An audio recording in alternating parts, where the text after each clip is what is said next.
يا أنصار فاطمة، السلام عليكم يا أنصار الحسن، السلام عليكم يا أنصار أبي عبد الله.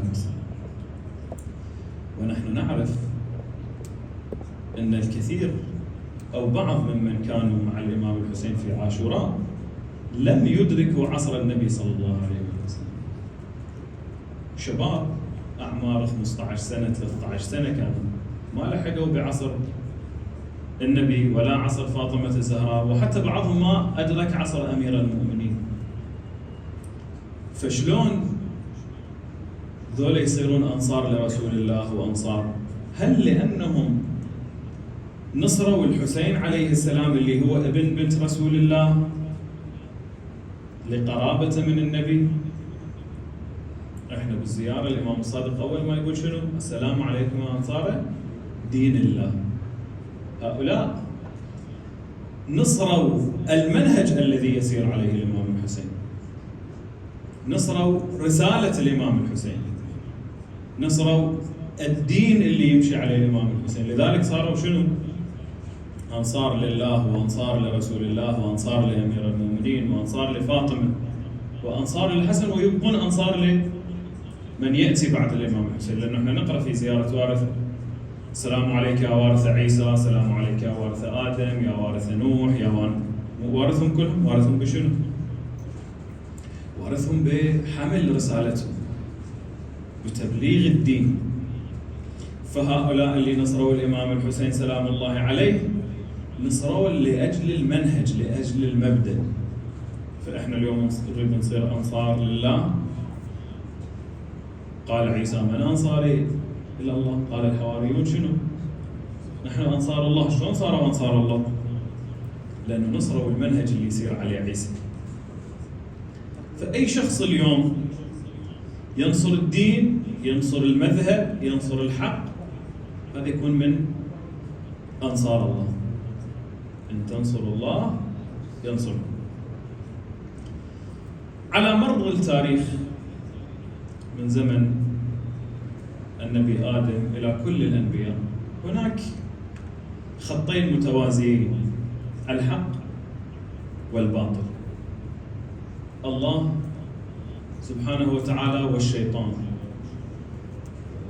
الأنبياء وأعداء الأنبياء، موسى، فرعون، علي، معاوية، الحسين، يزيد، ماكو غير شيء. فالإنسان آني إما أكون ويا هذا أو ويا هذا، فشي بيناتهم ماكو. ذاك اللي قال في صفين قالوا له: تعال انصر علي ضد معاوية. قال: الصلاة خلف علي أتم، الصلاة وراء علي وهي الصلاة الصحيحة، بس أنا وقت اللي أجوع وين أروح؟ علي يعطيني خبزة ولبن ما يشبعني، والطعام مع معاوية أتسه، هناك خبزت هناك. زين شنو تريد تسوي؟ ويا من تصير؟ قال: والوقوف على التل أسلم.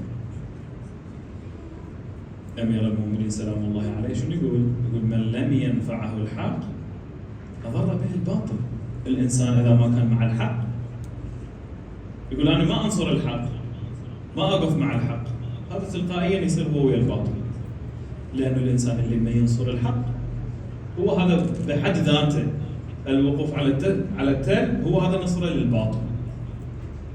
فإحنا اليوم نريد نصير أنصار الله، أنصار الدين، لازم ننصر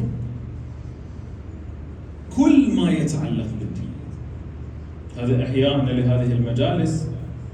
اليوم تشوف شوارعنا الأعلام السود، الناس لابسة أسود، هذا بحد ذاته هو نصرة للدين، نصرة للحق.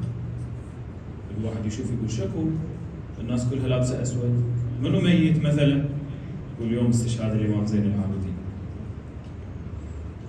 الإمام زين العابدين شنو سوى في حياته؟ الإمام زين العابدين 34 سنة عايش بعد الإمام الحسين. شنو سوى؟ لازم نبين. مو الإمام زين العابدين كان قاعد مثلا يقرأ بالصحيفة السجادية وهاي. بعض العلماء يقول الإمام زين العابدين كان يعتق في السنة الواحدة 1000 عبد، يروح يشتريهم يعلمهم علوم أهل البيت ويقول روح. هذا ينشر الدين بالطريقة. زين، إذا نصرنا الله، طبعا إن تنصروا الله ينصركم، وبعد شنو؟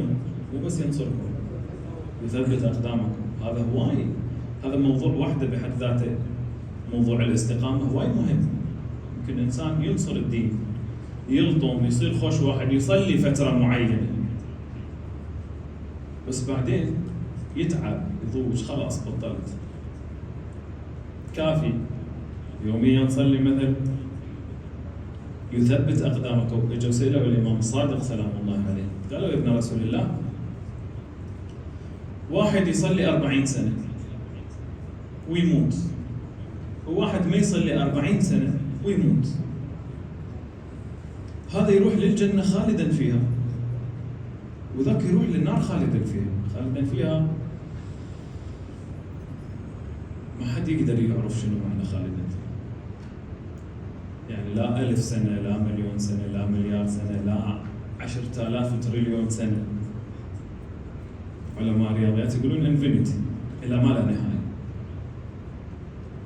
هاي وحدها شيء بالراس، شو خالدا فيها.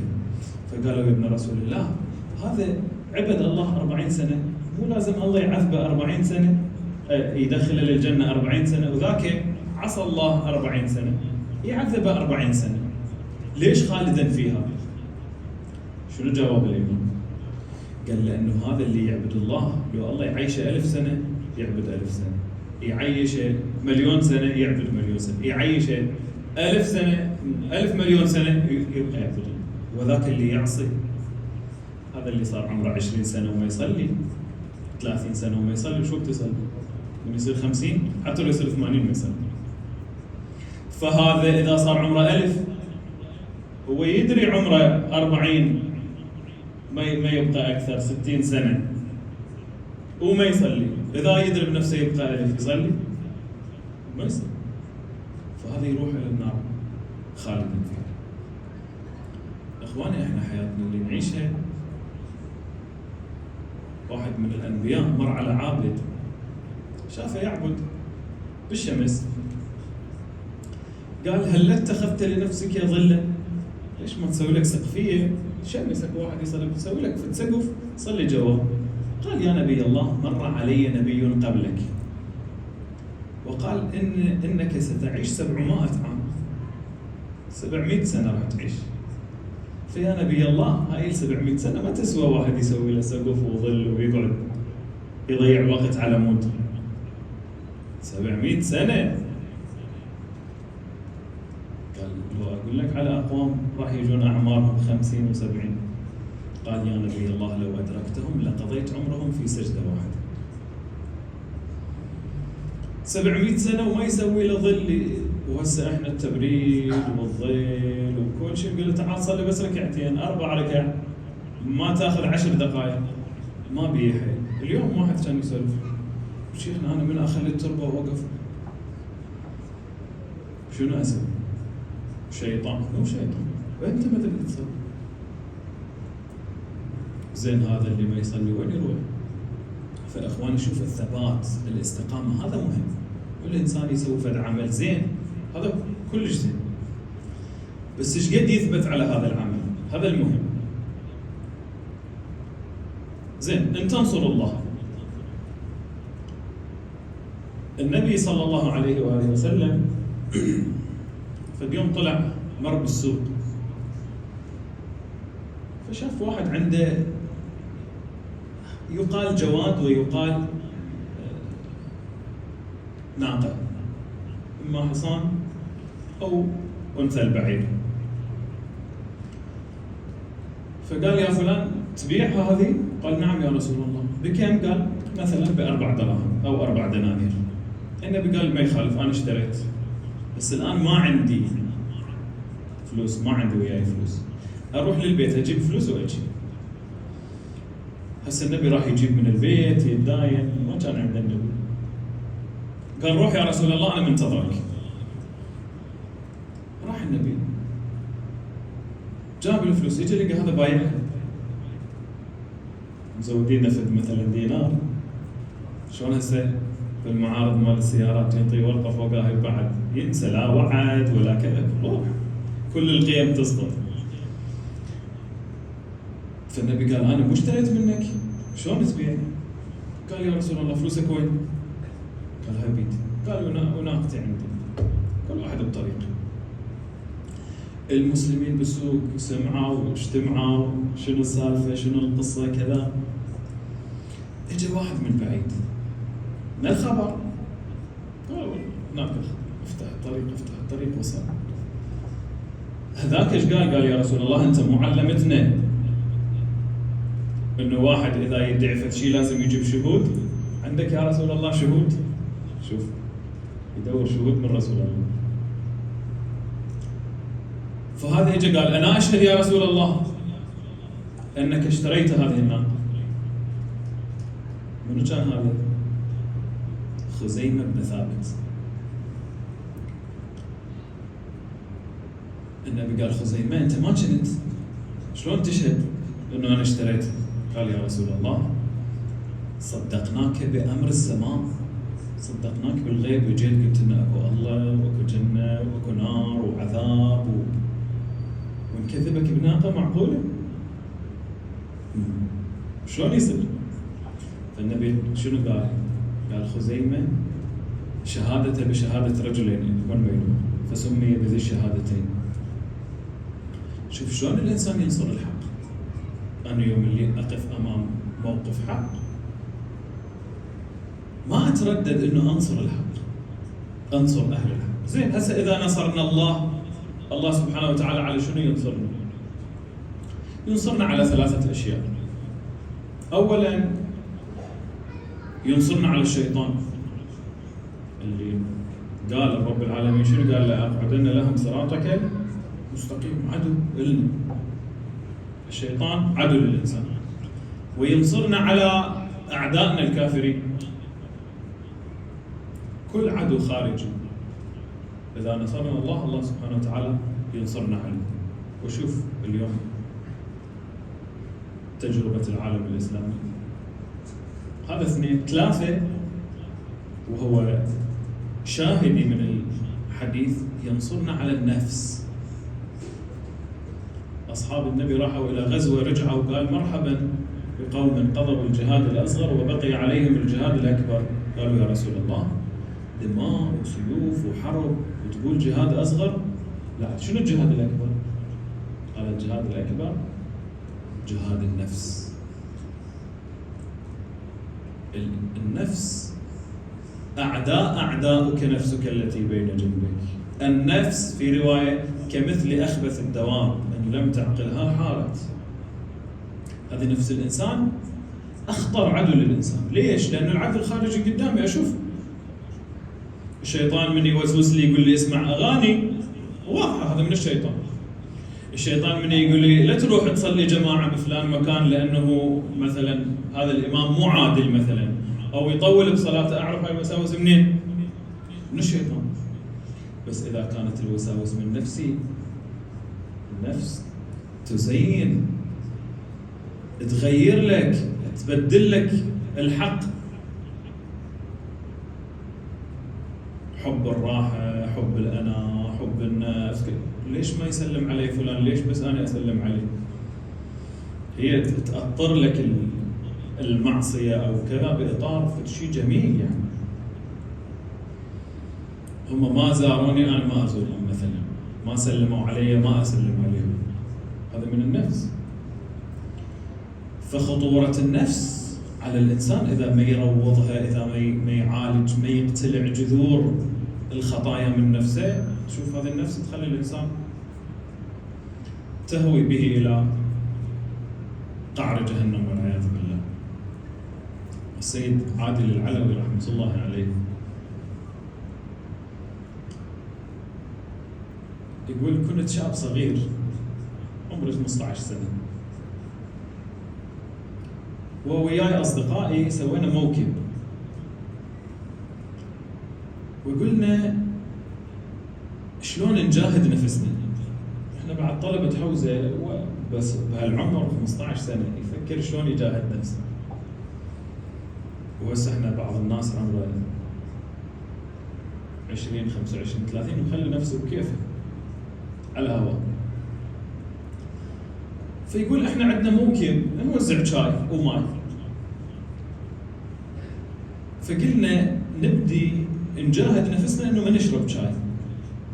واكثر شيء بالموقف شنو؟ شاي، كل ساعه قدامك شاي شاي شاي.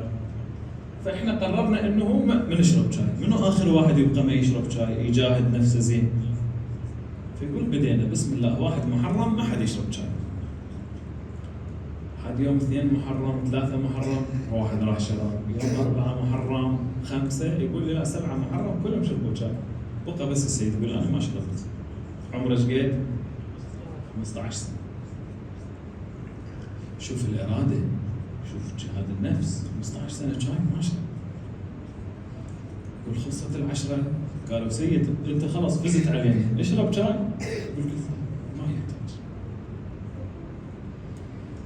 فيقول راحوا الوالدي قالوا احنا مو تراهنا مثل اللي تراهنا، يعني اتفقنا ويا السيد والسيد ما يشرب شاي، تعال قول له خليه يشرب شاي.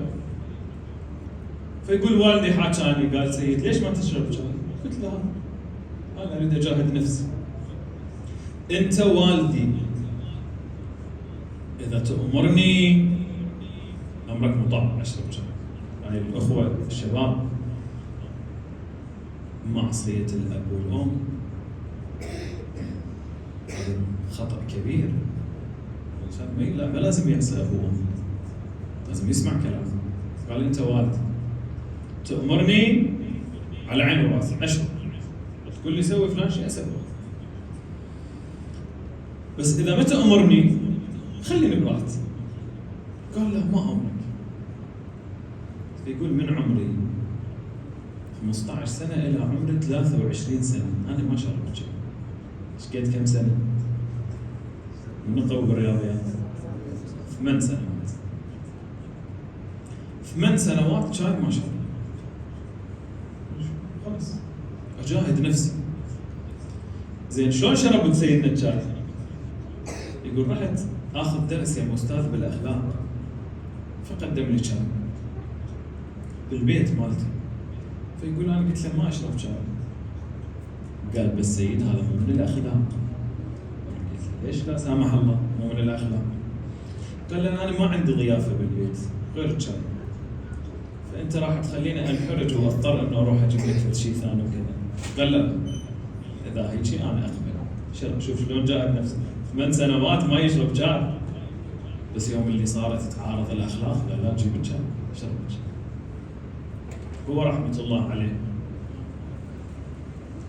يقول منذ علمت أن النظر إلى المرأة الأجنبية حرام لم أنظر إلى المرأة الأجنبية، والآن عمري وقت اللي كان يتكلم رحمة الله عليه 63 سنة، لم أنظر إلى امرأة نظرة حرام. أخواني شنو بهالدنيا؟ هذا الإنسان اللي يريد ينصر الحق، ينصر الدين، ينصر الله، يجاهد نفسه. 63 سنة عمره يقول أنا ما نظر إلى امرأة أجنبية نظرة حرام. شنو بهالدنيا؟ 60 تعيش 70 80 100 سنة علي من الربا والعركة، وهذا أنا أحسن من فلان، وفن فلان يطلع وراي، وفن على شنو الإنسان خابص نفسه؟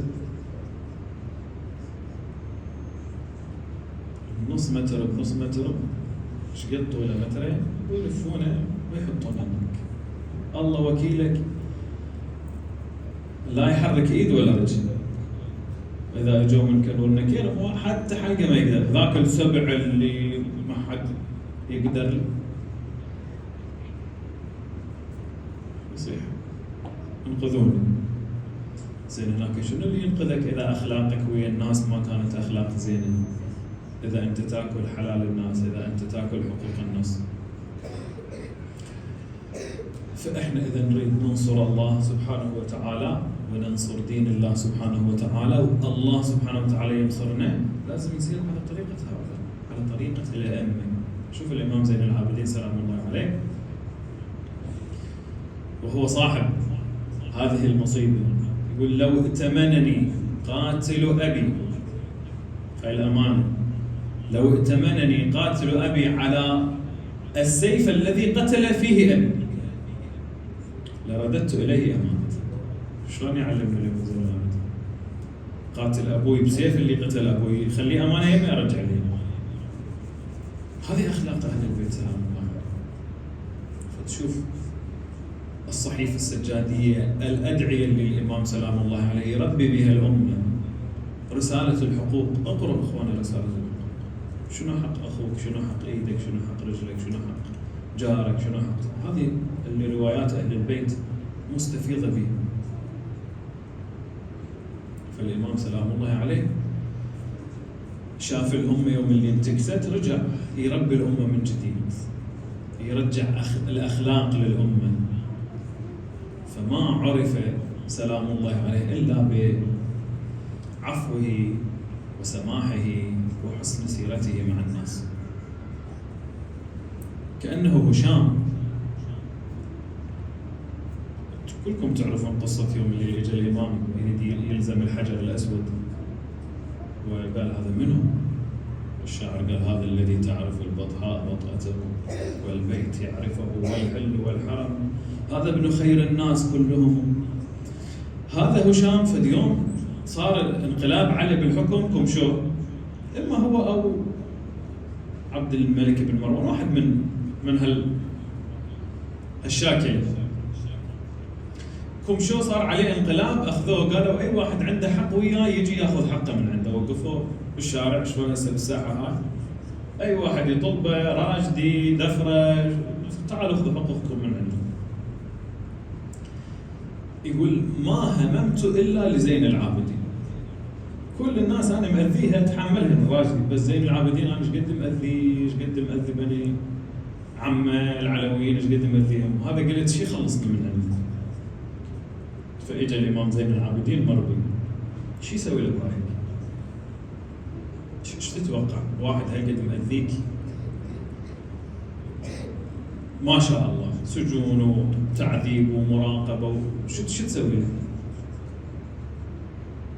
اجا الإمام زين العابدين وقف قال ألا يا أيها الناس اسمعوني، أي واحد عنده حق يمه أنا أسدد المكان. يقول أنا أكثر واحد مأذي زين العابدين وأتوقع راح يجي يعني يقطع راسي. فالإمام زين العابدين شنو سوى؟ قال أي واحد عنده حق يمه يطلبه أنا أسد المكان. هاي أخلاق الأئمة سلام الله.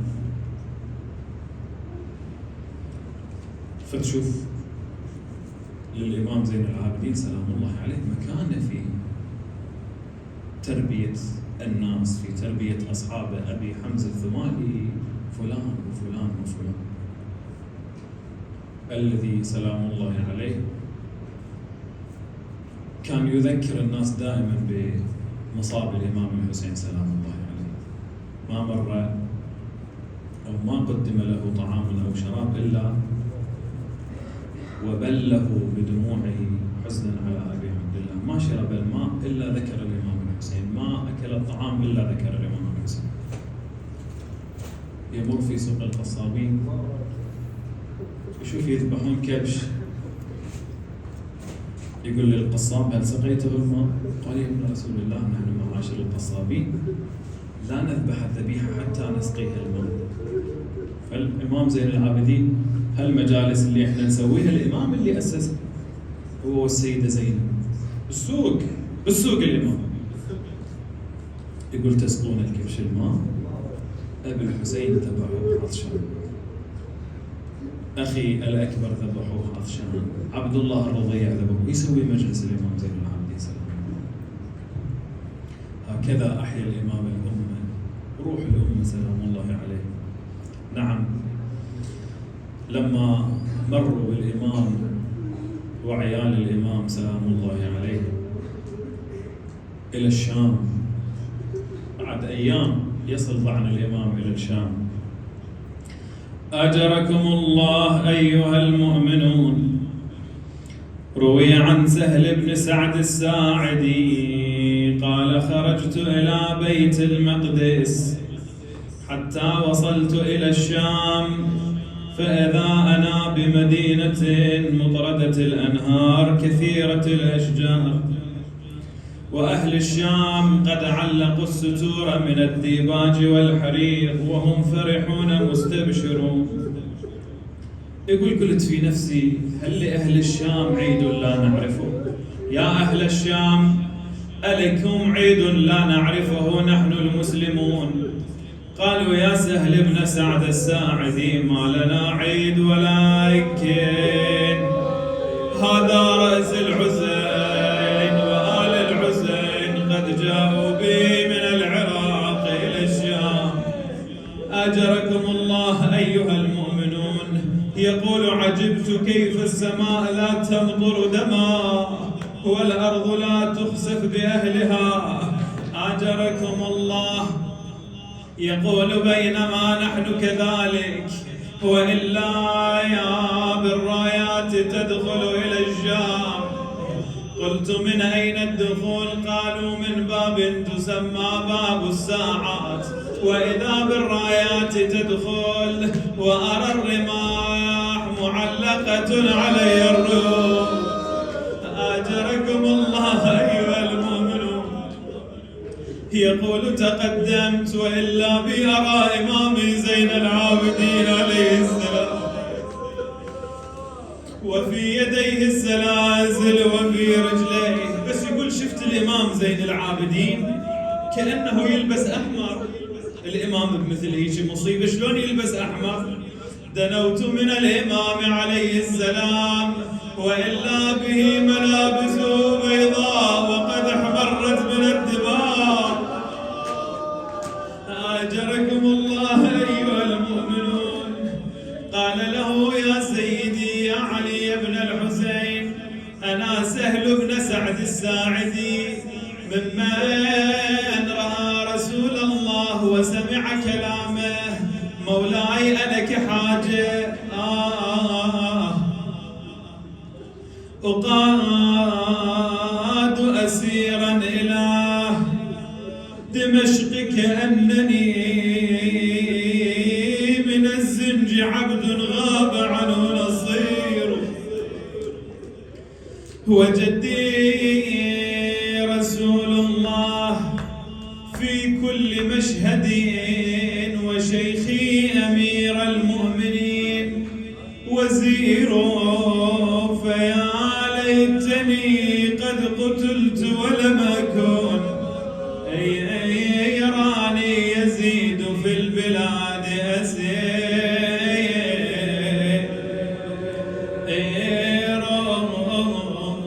والله على السجاد يا هاشم دواوين عليل شلون من يدخل. والله دواوين واكثر نار اللي بقلبه وين دوت. والله واكثر نار اللي بقلبه دواوين دواوين دوا من صاحه والزينب سبيل. دوا من صاحه والزينب بسوي. قال له يا سهل نعم يا ابن رسول الله هل معك مال يا سهل؟ قال نعم يا ابن رسول الله. ما تريد يا ابن رسول الله؟ قال يا سهل اذهب إلى حامل الرؤوس واعطيه بعض المال ليبعد الرؤوس عنا وعن النساء فقد خزينا من كثرة النظر إلينا يا مصيبتها وزيدا. نعم أيها المؤمنون أجركم الله. يقول ففعلت ذهبت إلى حامل الرؤوس تقدم بالرؤوس عن النساء وإذا بامرأة على بعير مهزول بغير غطاء ولا وطاء وهي تنادي ومحمدا وجداه وعلياه وأبته وحسناه وحسيناه. بعد شو تقول؟ وعباساه وأخاه. بعدكم يا أخوتي ومصيبته. والله احنا اللي قبل آدم بدينا جدنا في العالم بدينا يا شلون حبال تتشدد بدينا شلون احنا نطب ديوان مية شلون احنا نطب ديوايا انا مية اجركم الله كأني بمولاتي زينب ترى هذا الواضع يا وين الذي يسج بطريقه والريح لو لوح رفيجه يا يوصل هلي ويظهر نشيجه من اهلش من بطالش يا زينب يوصل هلي ويظهر نشيجه ويصعد البطحه ويشيك زيجه ويعز النبي ويخبر خديجه شنو يقول لها يا مولاتي يا زينب يابا يخبر خديجة يبس حسين العطش ريج يابا يبس حسين العطش ريجة وعدوه بك عليها وصديجة بعد شنو صار يا مولاتي يا زينب والله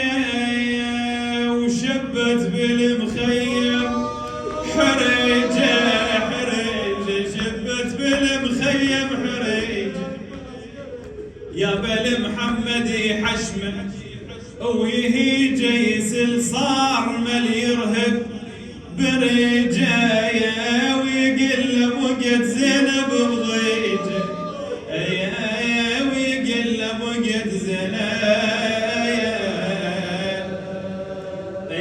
بضيجه الوحد شمالك حبايب الوحد شمالك حبايب زينب لا خوان يمك لا قرايب يا بول تمت عليك المصايب يا معين تبكي وقلب ذايب وبثوبك تراوي الخرايب وبثوبك تراوي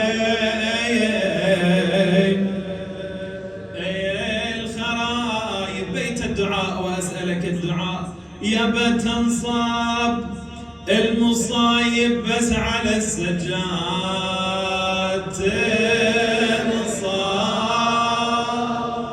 الله يرحم هذه الونة يا بيوم الموزمة بالمراض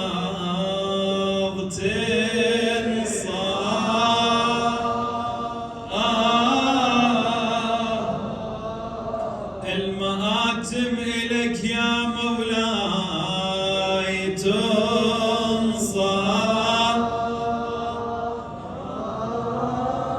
إش كم شدة شفت وش كم رزية اي والله إش كم شدة شفت وش كم